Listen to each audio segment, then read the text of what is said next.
नमस्कार। देश में आम चुनावों के मद्देनजर बढ़ रही राजनीतिक सरगर्मियों पर डीडी न्यूज के खास कार्यक्रम 24 की चुनौती में आपका स्वागत है। मैं हूं प्रखर श्रीवास्तव। सियासी संग्राम से जुड़ी खबरों से पहले आइए शुरुआत करते हैं और देखते हैं इस वक्त की हेडलाइंस। प्रधानमंत्री नरेंद्र मोदी ने वंचित वर्गों के लिए लोन देने के लिए पीएम सूरज पोर्टल का किया शुभारंभ। कहा, वंचित वर्ग के कल्याण और बेहतरी के बिना हासिल नहीं किया जा सकता। 2047 तक विकसित भारत का लक्ष्य। दलित, पिछड़ों और आदिवासियों की अनदेखी के लिए कांग्रेस पर साधा निशाना।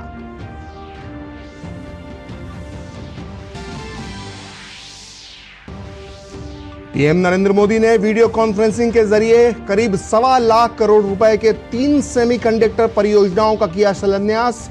देश भर के युवाओं को संबोधित करते हुए कहा, यह भारत के सेमीकंडक्टर उत्पादन का ग्लोबल हब बनने में करेगा मदद।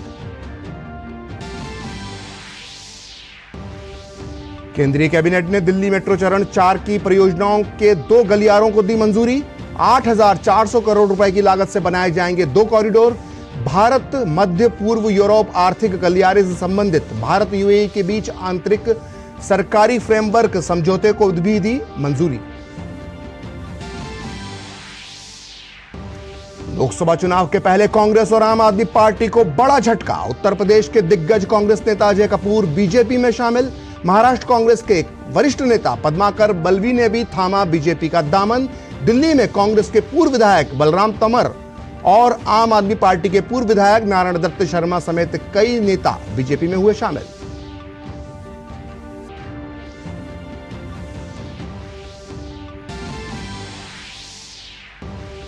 लोक जनशक्ति पार्टी के अध्यक्ष चिराग पासवान ने सियासी अटकलबाजी पर लगाया विराम। बीजेपी अध्यक्ष जेपी नड्डा से मुलाकात के बाद कहा, आगामी लोकसभा चुनावों के लिए बिहार में सीट बंटवारे को दिया अंतिम रूप।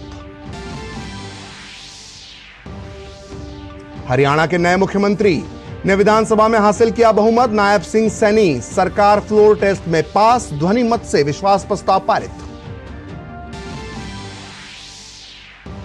मुख्यमंत्री ममता बनर्जी और उनके भाई स्वप्न बनर्जी के बीच कलह खुलकर सामने आई। हावड़ा लोकसभा सीट से प्रसून बनर्जी को उम्मीदवार बनाए जाने से नाराज होकर की बगावत। ममता बनर्जी ने अपने भाई को लालची बताते हुए रिश्ते नाते खत्म करने की कही बात। और सीएए को लेकर ममता बनर्जी और अरविंद केजरीवाल समेत विपक्षी नेताओं पर की जो बयानबाजी है उस पर बीजेपी ने करारा जवाब दिया। कहा, झूठ और भ्रम फैलाना बंद करे विपक्ष। सीएए से ना तो किसी की नौकरी जाएगी ना ही किसी की जाएगी नागरिकता।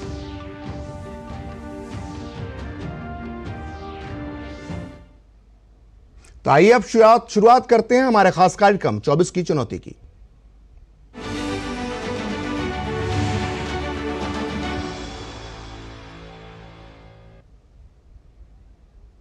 (2024) लोकसभा चुनाव को लेकर सियासी हलचल इन दिनों तेज है। उत्तर प्रदेश में एनडीए सभी 80 सीटों पर जीत के दावे कर रही है। एनडीए की सहयोगी निषाद पार्टी के अध्यक्ष और योगी सरकार में मंत्री संजय निषाद ने डीडी न्यूज से खास बातचीत में कहा कि मोदी सरकार ने निषाद समाज के साथ ही सभी वर्गों के लिए काफी काम किया है। उन्होंने दावा किया कि आम चुनाव में एनडीए 400 सीटों के पार के लक्ष्य को हासिल कर लेगा।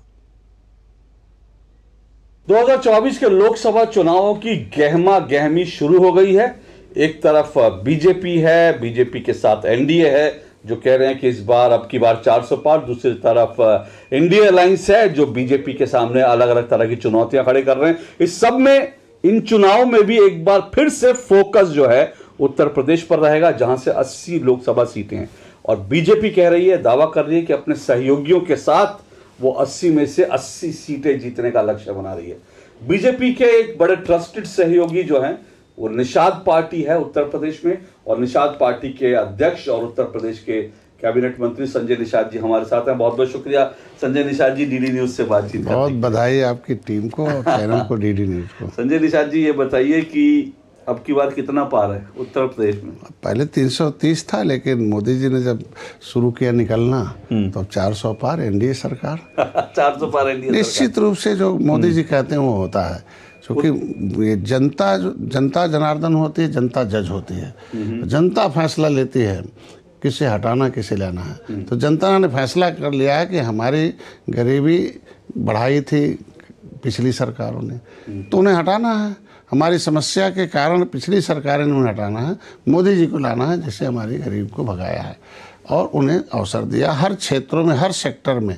हम अपने फिशरी सेक्टर में बता दें कि 67 साल में पिछली सरकारों ने केवल 3000 करोड़ रुपया दिया था पूरे देश के 18% मछुआरों की आबादी, चाहे केवट मल्लाह, बिंद कश्यप, कहार दीवारा, एक बार बातम तो रहा हूँ, ये परपट, माझी, मझवार जो है तमाम ये उत्तर प्रदेश की जातियाँ, इसी तरीके से झालो मालो, तमाम दूसरे तरह केवट, ये तमाम पूरे देश के मछुआरों के विकास के लिए केवल 3000 करोड़। मोदी जी ने 6 साल में 41,500 करोड़ रुपया, कितना गुना हो गया। तो इसे क्या है कि उन्हें प्रधानमंत्री मत्स्य संपदा योजना के माध्यम 60% सब्सिडी दिया महिलाओं को और सामान को जो है 40 है। आज के दिन में फ्री का बीमा है। किसान क्रेडिट कार्ड पहले केवल किसानों को मिलता था जिनके पास खेती बाड़ी होती थी या फिर उनके पास खेती वाले पोखरा हो गया। तो आज के दिन में हमने जब उनसे बात रखे तो किसान credit card fisheries credit card हो गया कि जो कोई आदमी जाल ले, मछली क्षेत्र में काम करना चाहता है, उसके बाद आइडेंटिफिकेशन है जाल का ना, तुरंत उसे बिना किसी गारंटी के 1,60,000 ले, 7% ब्याज में 3% मोदी दे रहे हैं, उत्तर प्रदेश से हम 4% देने जा रहे हैं। तो यह सुविधा और विकास की मुख्यधारा में लाना, निचले पावदान के व्यक्तियों को लाना, ये एनडीए का सोच था और यही निषाद पार्टी की सोच है। तो सारी जो सहयोगी दल हैं वो विचारधारा से सहमत हैं कि भाई हम जिस लिए पार्टी बनाए थे वो उसमें किसानों, नौजवानों, महिलाओं के लिए, गरीबों के लिए भाई निर्बल सबल हो जाए मेरे सिस्टम है। तो ये काम मोदी कर रहे हैं, इसलिए मोदी को सारे लोग वोट देने के लिए। जो आप मत्स्य क्रेडिट कार्ड कह रहे हैं, और मैं अगर मल्लाहों की बात करूं, मत्स्य पालन पर जो लोग निर्भर है उनकी बात करूं, आप कह सकते हैं दावे के साथ कि उनकी ज़िंदगी बदली है? निश्चित रूप से आप कह सकते हैं कि हम इसलिए कह सकते हैं कि मैं जब मत्स्य मंत्रालय को अलग कराया, पहले कृषि के क्षेत्र में था और हमारी कोई गिनती, जब मंत्रालय अलग दिल्ली में हुआ पहली बार 26,000 करोड़ रुपया दिया और इनलैंड फिशरीज के लिए 9,000 करोड़ रुपया, बाकी जो है कोस्टल एरिया के लिए था। उसके लिए बहुत विकास हुआ। फिर उत्तर प्रदेश में मत्स्य मंत्रालय हुआ, मैं मत्स्य मंत्री बना, आया, मैं उत्तर प्रदेश में दौड़ा। तो जब देखा इकोनॉमिक के हिसाब से कि ये 1 रुपये के बच्चे को हम किसी एक टैंक में डालते हैं और एक छोटे से 7,000 लीटर का अगर हम पॉलीथीन बना, एक टिन घेर लें और उसमें पॉलीथीन डाल लें, पानी भर दें, एरोटर लगा दें, तो 10 पैसे के बच्चे को 3 महीने में वो इतना 1 अंगुल के बराबर हो जाता है और वो 3 रुपये के आसपास होता है। मतलब अगर बैंक में 10,000 डालते हैं तो 10 साल बाद दुगुना होगा। और हमारे यहाँ पानी में डालते हैं तो आखिर धन की देवी लक्ष्मी पानी पर खड़ी हैं, मतलब कमल पर हैं और कमल पानी में है। इसके मतलब धन की देवी पानी के माध्यम से ज़्यादा बढ़ती हैं। इसलिए मैंने जब से कहा तो उत्तर प्रदेश में मत्स्य पालकों को मैंने 85,000 फार्म आए, हमने दिया और उसमें 15,000 लोग सेलेक्ट किए गए जो लाभार्थी थे, 14,500 मछुआरे थे और नतीजा ट्रेनिंग शुरू किया, उनको अनुदान दिया, ज्ञान दिया, उनके लिए व्यवस्था दी, गाड़ी, जैसे हमारे यहाँ गाड़ी खरीद लीजिए, हमारे यहाँ मत्स्य पालन में बीज उत्पादन के लिए हिचरीज है, उसको बीज को बढ़ाने के लिए रियरिंग यूनिट है, बीज बैंक है, फिर उसके बाद ट्रांसपोर्टेशन के लिए हमारी गाड़ी है। तो गाड़ी कोई खरीद ले 20 लाख का 12 लाख सब्सिडी है। मैंने मिल बनाया सीड्स की 2 करोड़ की, 1 करोड़ 20 लाख है, 1 करोड़ की है तो 60 लाख सब्सिडी। इस तरीके से सब्सिडी देकर उनको आगे किया। उसका नतीजा हुआ कि मत्स्य क्षेत्र में, चूंकि मछली पालने में निषाद अधिक है, उत्तर प्रदेश पूरे देश में अभी इनलैंड फिशरीज के प्रोडक्शन में प्रथम स्थान प्राप्त किया और अवार्ड हमें मिला है। इसलिए दावे कह सकते हैं कि अगर काम किया तभी तो उत्पादन में बड़ा अवार्ड मिला, लेकिन रिवॉर्ड क्या मिलेगा, पब्लिक क्या रिवॉर्ड देगी उत्तर प्रदेश की अगर मैं बात करूं? क्या लगता है आपको निश्चित रूप से एनडीए को क्या देखिए, देश कहते हैं history the mother of politics, movement is the father of politics. इतिहास राजनीति की माँ होती है, आंदोलन उसका बाप होगा। कहते हैं जिस इतिहास जो है विरासत होती है, विरासत पूंजी होती है और पूंजी भविष्य होता है। एक निषाद राज का किला इलाहाबाद में, जो 13 जनवरी 2013 को मैंने वहाँ जाकर देखा, तो संकल्प संन्यास लिया अपने वैभवशाली जीवन से और संकल्प लिया कि कभी त्रेता में भगवान राम वहाँ आए थे, रात्रि विश्राम किया, सेना दिया निषाद राज ने, रावण राज खत्म किया। 14 बरस बाद जब भगवान राम आए वापस अयोध्या लौटकर, तो राज्याभिषेक में अपने पहले एक मित्र खाली निषाद राज को बुलाए। तो आज उस किले को पर्यटक स्थल घोषित, 56 फुट की बड़ी मूर्ति, करोड़ 20 करोड़ 38 लाख का ऑडिटोरियम है, फिर 65 करोड़ का फिर सांस्कृतिक भवन, और भगवान राम के साथ मंदिर में निषाद राज का भी मूर्ति लगना हमारे लिए सौभाग्य। और एक निषाद के घर में देखिए कितनी, मतलब जिस समाज, जिस व्यवस्था, जिस गरीब या किसी भी क्षेत्र में प्रधानमंत्री अशिष्ट नेतृत्व चिंतन कर ले तो उसकी चिंता दूर हो जाती है समाज का। एक गरीब मछुआरे के घर जाकर चाय पीना मोदी का, उसका प्रधानमंत्री आवास मिला तो घर है, उसके बाद उज्ज्वला गैस में मिला, फिर इलाज नहीं था तुरंत उसको आयुष्मान भारत कार्ड। मतलब आज हमारे यहाँ मुख्यमंत्री संपदा योजना, निषाद राज बोर्ड योजना, मछुआ कल्याण कोष की अभी स्थापना की है, अब इस बार लागू हो जाएगा। लेकिन राहुल गांधी तो ये कहते हैं कि भाई राम मंदिर का जब उद्घाटन हुआ तो वहाँ पे कोई गरीब, कोई आदिवासी, किसी को भी नहीं बुलाया, सब बड़े बड़े पूंजीपति थे, धनपति थे, जबकि मैंने सुना कि निषाद राज भी वहां पर आमंत्रित लिस्ट में। नहीं, मंदिर बनाया कौन? पहले तो देखा ना, जो राम का नाम लेने से घबराती थी सरकार कांग्रेस, कभी जाने से घबराती थी, नाम नहीं लिया, गए नहीं, राम का नाम लेने से एक वर्ग नाराज हो जाएगा। 70 साल बीत गया। मोदी को मैं बधाई इसलिए दूंगा कि नाम भी लिया राम का, दर्शन भी किया, संकल्प लिया कि मंदिर वहीं बनाएंगे और तारीख भी बताएंगे, और बता दिया और गए, बनवाया भी, प्राण प्रतिष्ठा भी किया। मंदिर बनाने में आज कितने लोग मजदूर उस पर काम कर रहे हैं, कौन हो? गरीब है ना। सबसे पहले दर्शन तो मजदूरों ने किया राम का, भगवान राम का। आज के दिन में वहाँ जितने भी दुकानदार हैं, पर्यटक स्थल घोषित हो गया। और आज के दिन में जितने लोग, पहले तो डर के मारे कोई जाता नहीं था, अरे जाएंगे तो गोली मार दिए जाएंगे, तो राम मंदिर बनाने के लिए कितने लोग, कितना होता था। आज देखिए किस तरीके, तो जितने जिस जगह जाते हैं वहाँ गरीबों का भला होता है। आज हमारे भारत के लोग दूसरे देशों में पर्यटक के रूप में जा जाके दूसरे देशों को अमीर बना दिया। तो आज अगर हमारे को देखने आ रहे हैं, दुनिया के लोग आ रहे हैं, तो इसके मतलब धीरे धीरे यहाँ गरीबी। लेकिन आप सीट नहीं बता रहे, उत्तर प्रदेश में कितनी सीटें एनडीए को मिलेंगी, आपकी उम्मीद क्या है? देखिए, हम लोग जीत के लिए आते हैं, जीत के लिए। भगवान राम ने निषाद राज को जो गले लगाया था, तो हम सौभाग्यशाली एक निषाद राज के वंशज को मोदी योगी गले लगाए। हम लोग जीत के लिए बात करते हैं। 39 पार्टियों की एक बैठक हुई, अब तो आरएलडी भी आ गई, 40 हो गई। तो इस 40 पार्टियों ने तय किया कि मोदी जी के नेतृत्व में चुनाव लड़के मोदी जी को गद्दी पर बैठाना है।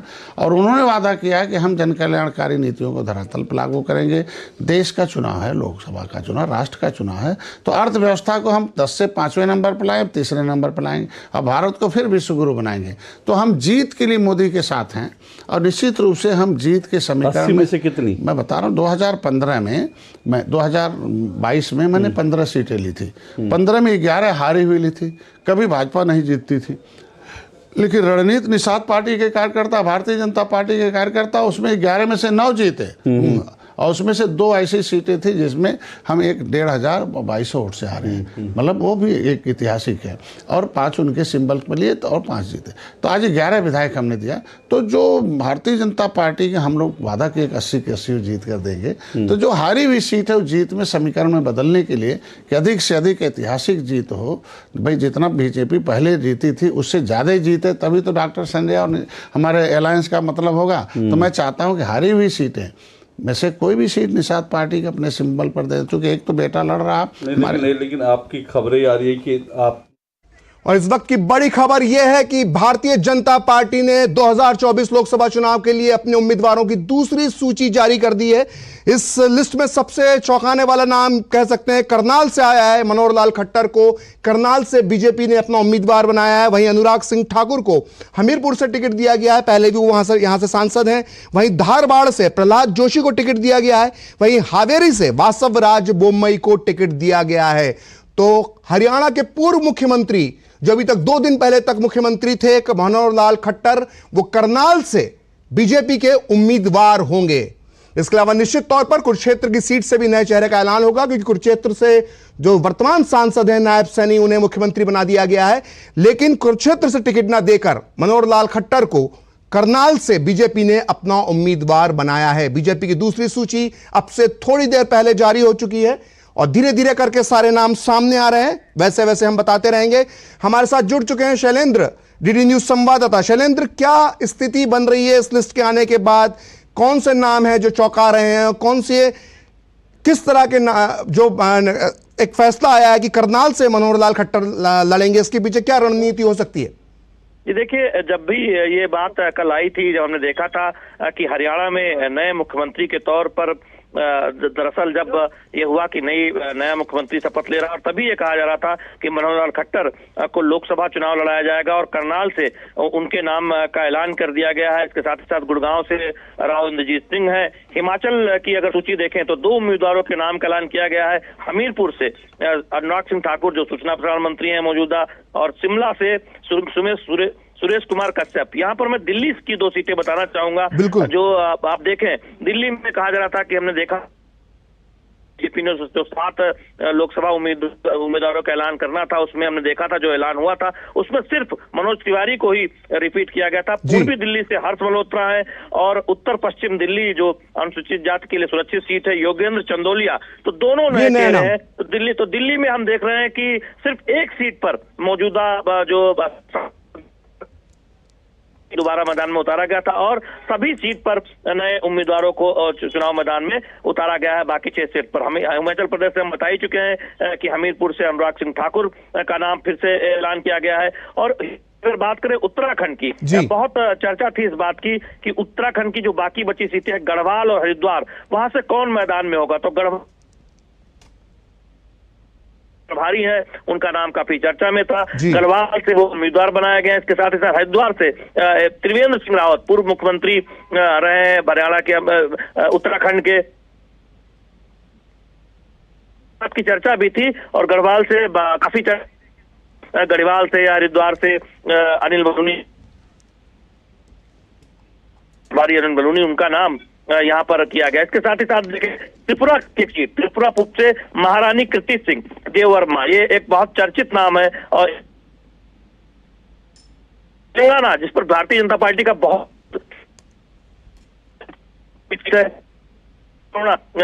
को बनाया गया है। इसके साथ ही साथ तेलंगाना के कुछ आप देखें कुछ और जो लोकसभा के नाम के ऐलान किया गया है। मैं अगर महाराष्ट्र की सीटों पर जी महत्वपूर्ण जो चेहरा है उनके नाम का ऐलान किया गया है। तो इस तरह से आप देखें हिना गावित है नंदूरबार सीट से, ये उनको फिर से उम्मीदवार बनाया गया है। मध्य प्रदेश में धार अगर बात करें तो सावित्री ठाकुर है, उनको फिर से उम्मीदवार बनाया गया है। तो इस तरह से तमाम हम देख रहे हैं कि जो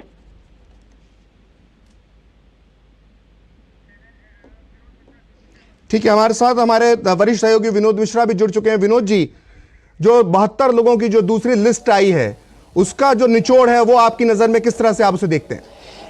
देखिए बगैर, मैं तो बस इतना समझ रहा हूं इस लिस्ट से कि बगैर कोई ग्लिच के जो टारगेट है बीजेपी का 370, तो ये 370 का जो है अपना उनका टारगेट है। मुझे लगता है कि ये कैंडिडेट अगर आप देखेंगे कि आप 3-3, 4-4 चीफ मिनिस्टर भी जो रहे हैं अपने अपने स्टेट के, जो कद्दावर नेता हैं वो भी मैदान में हैं। और जो पुराने सीनियर लीडर हैं उसके साथ साथ अब आप पीयूष गोयल को आप देखिए कि वो भी चुनाव मैदान में हैं। तो आप कह सकते हैं कि जो बीजेपी का जो अपना टारगेट 370 का है उसमें कोई भी ग्लिच किए हुए ये सारे सीटों को लेके बीजेपी बहुत सीरियस है। और उस सीरियसनेस को कम से कम ये दोनों जो अभी तक लिस्ट आई है सामने में वो साफ साफ दिख रहा है। प्रखर जी ठीक है, जो दिल्ली के अंदर कयास लगाए जा रहे थे कि जो 2 सीटें बाकी रह गई थी उस पर भी उम्मीदवार बदले जाएंगे, हालांकि पूर्वी दिल्ली तो तय था, लेकिन उत्तर पश्चिम दिल्ली पे चंदोलिया जी को उम्मीदवार बनाया गया है, वहीं पूर्वी दिल्ली में हर्ष मल्होत्रा को उम्मीदवार बनाया गया है। तो ये किस तरह की रणनीति की तरफ इशारा कर रहा है? डेफिनेटली आप ये देखिए कि सबसे बड़ी बात तो इसमें ये होता है कि बीजेपी की तरफ से जब ये कहा जाता है कि संगठन में जो कार्यक्रम करते हुए लोग दिखे हैं या जिनकी अपने पार्टी की तरफ प्रति जो एक प्रतिबद्धता है उसको लेके जो बड़े नाम है, जो सेलिब्रिटी है, उसके बदले में अगर आप एक कार्यकर्ता को लेके आप जब देखते हैं कि उनको उठाने की कोशिश की गई है या उनको लाया गया है अपने फ्रंट पे, तो इससे और जो दूसरे कार्यकर्ता हैं उनको एक बड़ा कॉन्फिडेंस जगता है। आप ये देखिए कि ये पार्टी कम से कम आप आज की तारीख में दुनिया की सबसे बड़ी पार्टी और सबसे बड़े संगठन के रूप में है, जिसके साथ में 15 से 16 करोड़ कार्यकर्ता है। बिल्कुल, इतने बड़े कार्यकर्ता की पार्टी को अगर आप इस लिस्ट में कहीं शामिल नहीं करेंगे, आप उसमें सेलिब्रिटी को लाएंगे, आप उसमें सारी चीजों को उन्हीं को लाएंगे, तो डेफिनेटली उन लोगों का मनोबल कम से कम तो टूटेगा। लेकिन बीजेपी ने जिस तरह से जो दिल्ली में जिस अपने कार्यकर्ताओं को सम्मान दिया है और उसको एक फ्रंट पे लाया है, तो ये बात जाहिर है कि दूसरे कार्यकर्ता को भी इससे एक मनोबल बढ़ता है। और ये काम कम से कम तो आप कह सकते हैं कि अभी अपोजिशन के लोग इसको करेंगे कि एंटी इनकम्बेंसी का मामला है, इसलिए बीजेपी चेहरा बदलती रहती है। लेकिन मुझे लगता रहता है कि सीधे सीधे इसका मतलब ये है कि एक मैसेज जाए और वो कार्यकर्ताओं में मैसेज जाए। अगर हम कांग्रेस की पिछली जो लिस्ट थी उससे अगर बीजेपी की वर्तमान लिस्ट की तुलना करें तो हमको एक अंतर पाते हैं। कांग्रेस की लिस्ट में 3 मुख्यमंत्रियों के बेटे, चाहे वो गौरव गोगोई हो, चाहे वो वैभव गहलोत हो, चाहे वो नकुल नाथ हो, यही एक 3 बड़े नाम जो चर्चा का विषय बने। लेकिन हम बीजेपी की ये 72 लोगों की लिस्ट देख रहे हैं उम्मीदवारों की, तो मिली जुली है, इसमें वरिष्ठ नेता भी हैं और कार्यकर्ताओं को भी जगह दी गई है। तो इस जो हम कह सकते हैं इस तुलना पर आप क्या कहना चाहेंगे? देखिए, दोनों में अंतर यह है कि कम से कम आप जब चुनाव के समय में देखते हैं कि सबसे ज्यादा टिकट के लिए मारामारी है हर पार्टियों में। जिस पार्टी में लोगों को लगता है कि इससे पॉसिबिलिटीज बनती है, संभावना दिखती है, उसमें टिकटों को लेके भारी मारामारी होती है, जो आप बीजेपी में अभी देख रहे हैं। लेकिन जब उसको पलट के आप अगर कांग्रेस में देखते हैं, जो 2 लिस्ट कांग्रेस की आई है, उस लिस्ट में आप ये देखिए तो जो आपको फर्क नजर आ रहा है वो सबसे ये है कि सबसे कद्दावर जो लीडर कांग्रेस के हैं वो चुनाव लड़ना नहीं चाहते हैं। कांग्रेस पार्टी में अगर ये कहा जा रहा है कि भाई आप जो शीर्ष नेतृत्व में जो लोग हैं, जो रहे हैं, जिनका अपना रहा है पार्टी में, वो लोग चुनाव मैदान में आए तो उनकी एक झिझक है। उसमें आप सारे जितने चीफ मिनिस्टर के 3 बेटे को नाम बताया, उसमें पहले कहा गया था कि कमलनाथ भी चुनाव लड़ेंगे, कहा गया था कि दिग्विजय सिंह भी चुनाव लड़ेंगे, कहा गया था कि उसमें अशोक गहलोत भी चुनाव लड़ेंगे। अब तो ये कहा जा रहा है कि सचिन पायलट भी कह रहे हैं कि हम महासचिव हैं, कि स्टेट हम इंचार्ज हैं, तो हम ये चुनाव की अपनी जो जिम्मेदारी है उससे बाहर नहीं निकल सकते। तो ये सारी चीजें जो बहाना खोजे जा रहा है, जो एक्सक्यूज ले रहे हैं सारे सीनियर लीडर, तो जाहिर सी बात है कि जो उत्साह होना चाहिए पार्टी में, ये उत्साह दिख नहीं रहा है। जबकि बीजेपी में आप देखिए कि अगर एक सीट कहीं कटती है या एक सीट कहीं किसी तरह से उनको नहीं मिल पा रहा है, तो उसके लिए वहां अगले दिन अखबार में हेडलाइन बनता है कि उनको आपने सीटें नहीं दी। लेकिन सबसे इस बार इंपॉर्टेंट ये चीज है कि रिपीट हो रहे हैं, जिनका परफॉर्मेंस बेस है, मुझे लगता है कि शायद वो सारे सीनियर्स लोग भी हैं जिनको रिपीट किया जा रहा है। जबकि सबसे टफ टसल जो है बीजेपी का ही लिस्ट इस दौर में दिख रहा है। ठीक, हमारे साथ शैलेंद्र भी हमारे साथ मौजूद हैं। शैलेंद्र, जो 72 लोगों की लिस्ट आई है उसमें हमने चर्चा की दिल्ली के 2 उम्मीदवारों की, जो माना जा रहा था कि पहले से बदलाव होगा, लेकिन इसके अलावा कुछ और बदलाव भी देखने को मिल रहा है। कुछ सिटिंग जो सांसद है उनके टिकट काटे गए हैं या कुछ नए चेहरे लाए गए हैं, ऐसा कुछ नजर आ रहा है इस 72 लोगों की लिस्ट में? शैलेंद्र जी बिल्कुल, आप देखें कर्नाटक में तमाम ऐसे नाम है जिनमें हम कह सकते हैं कि उनमें बदलाव है, लेकिन जो बीजेपी के जो वरिष्ठ नेता है उनको भी चुनाव मैदान में उतारा गया है। और ये कह सकते हैं कि कई जगह पर उनकी सीट बिल्कुल हावेड़ी से बासवराज बोम्मई का नाम है। हाँ, और आप प्रहलाद जोशी धारवाड़ से बिल्कुल वो उम्मीदवार होंगे। भगवंत कुमा, शोभा जी भी चुनाव लड़ रही हैं। हाँ, चुनाव मैदान में उतारे गए। और इसके साथ तेजस्वी सूर्या वो भी चुनाव मैदान में उतारे गए हैं। मौजूदा सांसद हैं, भारतीय जनता पार्टी के युवा मोर्चा के राष्ट्रीय अध्यक्ष है। तो इस तरह से हम देख रहे हैं कि युवाओं को भी खूब मौका दिया गया है और जो पार्टी के वरिष्ठ सांसद हैं या केंद्रीय मंत्री हैं उनको भी चुनाव मैदान में उतारा गया। कहा गया था कि राज्यसभा से आने वाले बीजेपी के कई जो केंद्रीय मंत्री हैं उनको चुनाव मैदान में उतारा जा सकता है। तो ये इस सूची से ये बात आगे बढ़ती हुई दिखती है। हमने पहली सूची में अलवर से भूपेंद्र यादव का नाम देखा था, इस बार पटेल का नाम है मुंबई की एक सीट से। इसके साथ ही साथ कई महत्वपूर्ण उम्मीदवारों का नाम है। तो आप देखें, निश्चित तौर पर नए चेहरों को तो मौका दिया ही गया है, लेकिन इसके साथ साथ जो तमाम केंद्रीय मंत्री हैं जिनको ये कहा गया था कि वो लोकसभा और उनको भी जगह दी गई। इसके साथ ही साथ जो युवा चेहरे हैं, जैसे बीच से पंकजा मुंडे को इस बार टिकट दिया गया है, बहुत महत्वपूर्ण चेहरा है, हम जानते हैं महाराष्ट्र की राजनीति में। तो बीजेपी की पूरी सूची में एक समन्वय दिखता है कि जो जिन्होंने परफॉर्मेंस दिया है, जो केंद्रीय मंत्री है, युवा नेता है, उन सबको आप देखें कि सूची में जगह मिली है। और साथ ही साथ ये भी कोशिश की गई है कि संगठन के कई युवा चेहरों को लोकसभा चुनाव के मैदान में उतारा जाए। चाहे आप महाराष्ट्र की सूची देखें, तेलंगाना की देखें, और उसके साथ ही साथ आप अगर देखें उत्तराखंड, तो आपने उत्तराखंड की बात की। उत्तराखंड में जिस तरह के धाकड़ नेता उतारे गए हैं, इसको लेकर आप क्या कहना चाहेंगे? कि देखिए बहुत महत्वपूर्ण आप उत्तराखंड देखें 5 लोकसभा सीटें हैं जिसमें ये गढ़वाल और हरिद्वार के नाम का ऐलान नहीं किया गया था कि वहां से कौन उम्मीदवार होगा, और कई कद्दावर नेता मैदान में थे, एक तरह से वो चर्चा थी उनके नामों को, लेकिन आखिरकार जब आज सूची आई है तो उसमें गढ़वाल से हम देख रहे हैं कि अनिल बलूनी जो हाल ही में अभी राज्यसभा से उनका कार्यकाल खत्म हो रहा है, अब लोकसभा चुनाव के लिए भारतीय जनता पार्टी ने उन्हें गढ़वाल से उम्मीदवार बनाया है। हरिद्वार से त्रिवेंद्र सिंह रावत कद्दावर नेता है, मुख्यमंत्री रह चुके हैं, उन्हें चुनाव मैदान में उतारा गया है। महाराष्ट्र की हम बात ही कर रहे थे, तेलंगाना जिस पर बीजेपी बहुत फोकस कर रही है, वहां से भी आप देखें तो कुछ ऐसे युवा चेहरे हैं जिनको चुनाव मैदान में उतारा गया, जिससे तेलंगाना में भारतीय जनता पार्टी का बहुत फोकस रहा है और इस बार बीजेपी बहुत दमखम से वहां चुनाव लड़ने जा रही है। तेलंगाना के जो उम्मीदवार घोषित किए गए उस पर मैं विनोद जी से उनकी राय जानना चाहूंगा। विनोद जी, कल अमित शाह तेलंगाना में थे और उन्होंने टारगेट दिया कि 12 सीटें कम से कम जो है बीजेपी की तेलंगाना में आना चाहिए, जब कार्यकर्ताओं से वो बात कर रहे थे। अब जब तेलंगाना के कुछ नाम घोषित किए गए हैं तो क्या लग रहा है मिशन साउथ में तेलंगाना कितनी बड़ी भूमिका बीजेपी के लिए निभा सकता है? देखिए, अगर आप दक्षिण की बात करते हैं कि जब कभी भी आप दक्षिण की बात करते हैं तो बीजेपी को लेके एक बात लोगों में कम से कम एक उत्तर दक्षिण की बात होती है, लेकिन दक्षिण के जब विस्तार की बात आप देखते हैं जब, तो तेलंगाना सबसे पहले आपके कर्नाटक के बाद सामने में आता है कि बीजेपी ने कितना वोट परसेंटेज वहां बढ़ाया है। हो सकता है असेंबली के पिछले असेंबली इलेक्शन का रिजल्ट में आप एक देखेंगे तो अगर पिछले 2019 का भी आप परफॉर्मेंस देखेंगे तो बीजेपी उस समय में भी 7 सीटें जीती थी। तो ये आप कह सकते हैं कि बीजेपी का एक मास बेस है, और वो मास बेस जब वो तैयार होता है तब वहां आप उसके तरह से देखिए कि उसमें तैयार करने में जो वहां के कैंडिडेट अभी जो सामने में आए हैं उनका लगातार का उसमें कार्यक्रम में रोल रहा है। ये पिछले आप साल में आप देखें 1 साल से तेलंगाना में बीजेपी का डोर टू डोर कैंपेन चल रहा था और उस कैंपेन को भी अमित शाह ने कई बार एड्रेस किया है। तो एक दिन में ये सारी चीजें नहीं होती है, उसके लिए एक बेस बनाया जाता है। ये इस पार्टी से लोगों को सीखना चाहिए कि ये कम से कम एक दिन में ऐसा नहीं होता है कि लिस्ट आया और 5 लोगों का नाम हम सामने में दिख लेते हैं। वो सारे वही लोग हैं जो 1 साल से डोर टू डोर कैंपेन कर रहे थे, पार्टी के नीतियों को बता रहे थे, और अभी जो विकास की यात्रा गाड़ी है उस गाड़ी के साथ में चलते हुए मोदी सरकार के जितने फ्लैगशिप स्कीम है उनको सारे घरों में पहुंचा रहे थे। तो आप कह सकते हैं कि इन सारी चीजों को आप एक तरह से कोऑर्डिनेट करते हुए देखेंगे तो आपको एक पिक्चर समझ में आती है कि किस पार्टी में किस कैंडिडेट को किस तरह का उसमें रोल रहा है और किस तरह से उनको प्रमुखता मिली है। अच्छा विनोद जी, मैं जब ये लिस्ट आप देख सकते हैं, इस वक्त स्क्रीन पे भी चल रही है, हमारे दर्शक इस लिस्ट को देख सकते हैं, और मैंने ये लिस्ट पूरे 72 लोगों की चेक की है, तो इसमें से 10 महिला उम्मीदवारों के नाम अभी तक मुझे इसमें नजर आ रहे हैं। तो जो बात थी 33% आरक्षण देने की और महिलाओं को राजनीति में आगे बढ़ाने की, वो भी इसमें इस तरफ संकेत इस लिस्ट के अंदर दिखाई दे रहा है साथ साथ विनोद जी?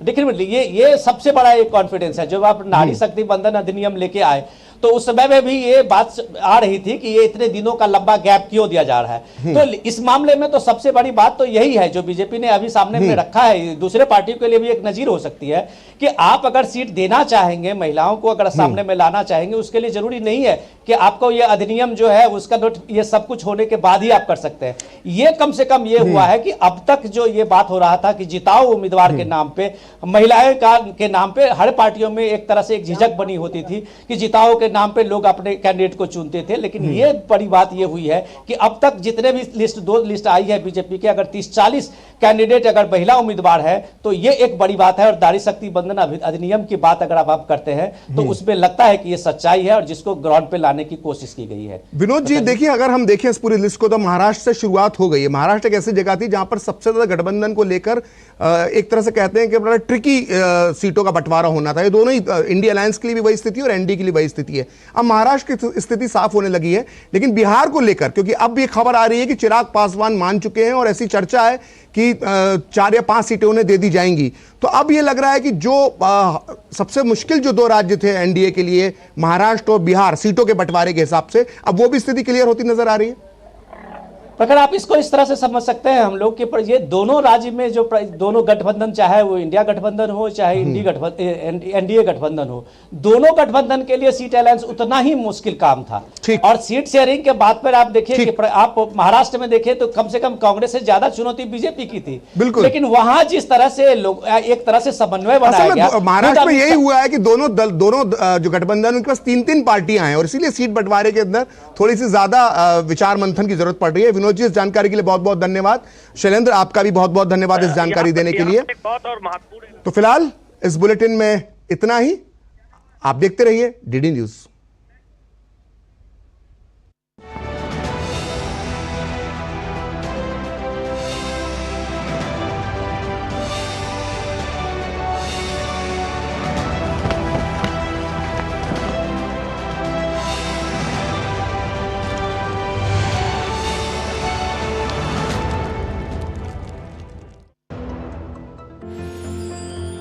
साल बरस और सदी नहीं, एक युग गुजर जाएगा। उम्र न पूछो वंडर की, जब फर्क नजर आएगा। वंडर सीमेंट, फर्क नजर आएगा।